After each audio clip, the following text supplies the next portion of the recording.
atom. Menurut kalian, apakah kata peralatan elektronik berasal dari kata elektron? Siapa penemu elektron dan bagaimana elektron ditemukan? Tahun 1807, John Dalton menyatakan atom sebagai partikel terkecil penyusun suatu materi. Atom tidak dapat dibagi lagi, tidak dapat diciptakan, dan tidak dapat dimusnahkan. Atom dalam suatu unsur memiliki sifat yang sama dalam segala hal, ukuran, bentuk, dan massa. Namun, menurut teori atom modern, atom dipecah lagi menjadi partikel-partikel dasar, yaitu proton, neutron, dan elektron. 1. Elektron. Keberadaan elektron dalam atom dapat dijelaskan melalui ilustrasi tabung katode yang terdapat pada perangkat televisi berikut.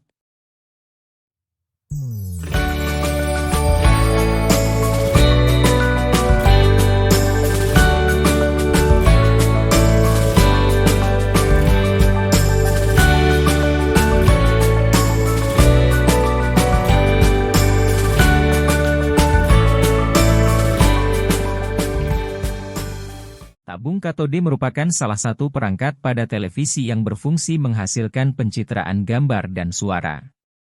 Sinar katode menjadi sebuah dasar penemuan elektron yang kali pertama ditemukan oleh Karl Braun. Tabung sinar katode berupa tabung hampa dari kaca.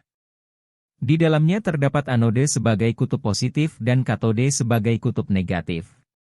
Saat tabung katode diberi aliran listrik, terjadi aliran radiasi yang tidak terlihat dari kutub negatif ke kutub positif.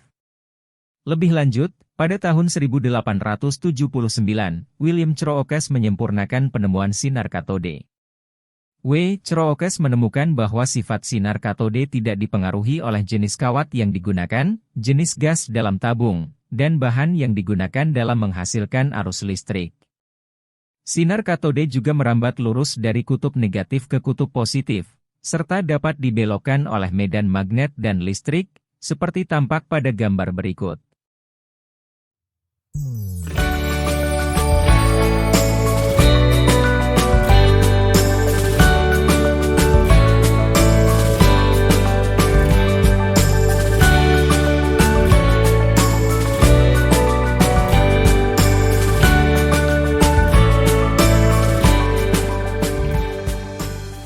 Penemuan elektron ini lebih lanjut dikembangkan oleh Joseph Thomson.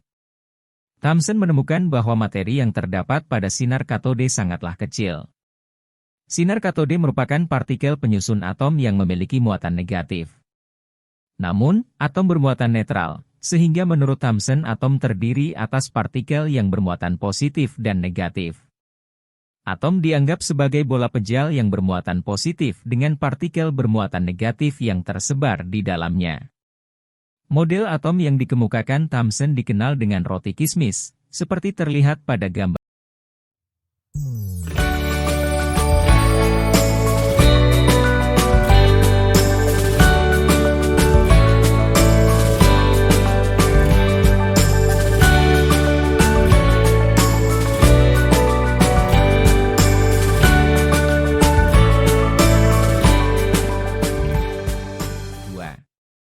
Proton.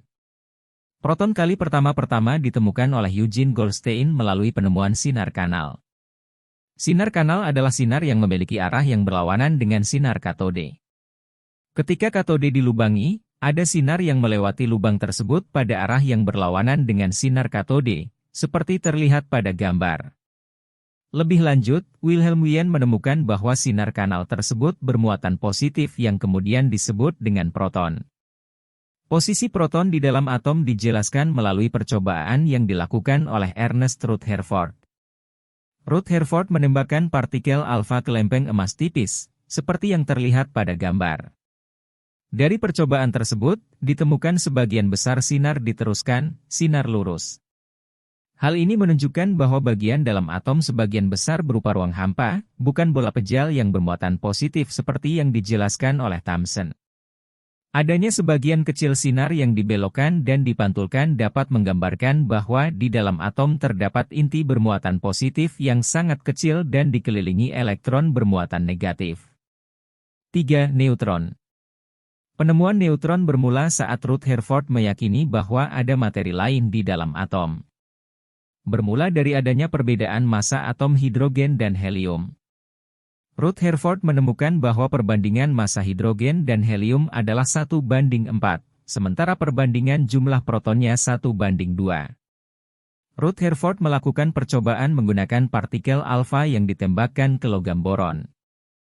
Logam boron menghasilkan radiasi, tetapi tidak dibelokkan oleh medan magnet maupun medan listrik.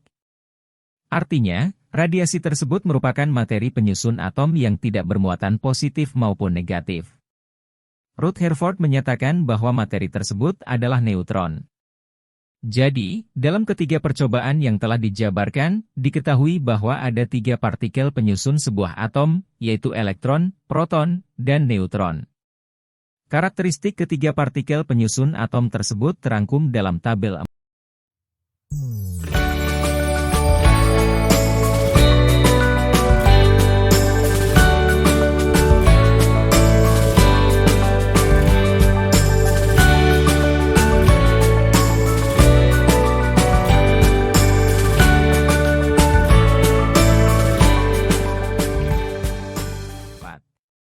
Notasi atom. Pernahkah kalian mendengar tentang penemuan artefak? Bagaimana cara peneliti menentukan umur artefak tersebut? Artefak dapat ditentukan umurnya menggunakan isotop. Isotop akan dijelaskan pada materi notasi atom. Seperti yang telah dipelajari pada pelajaran ilmu pengetahuan alam kelas 10, bahwa notasi atom terdiri atas lambang unsur, nomor massa, dan nomor atom. Notasi atom adalah identitas sebuah atom yang membedakan atom unsur yang satu dengan atom unsur lainnya. Apakah ada 2 unsur atau lebih dapat memiliki nomor atom yang sama? Nomor atom menunjukkan jumlah proton dan elektron. Karena atom tidak bermuatan maka jumlah proton sama dengan elektron. Proton merupakan penyusun inti sebuah atom suatu unsur. Jumlah proton dalam sebuah atom berbeda dengan atom unsur lainnya. Jadi, nomor atom adalah identitas utama sebuah unsur. Nomor massa merupakan jumlah proton ditambah neutron. Ada atom-atom dari unsur yang sama memiliki nomor massa yang berbeda.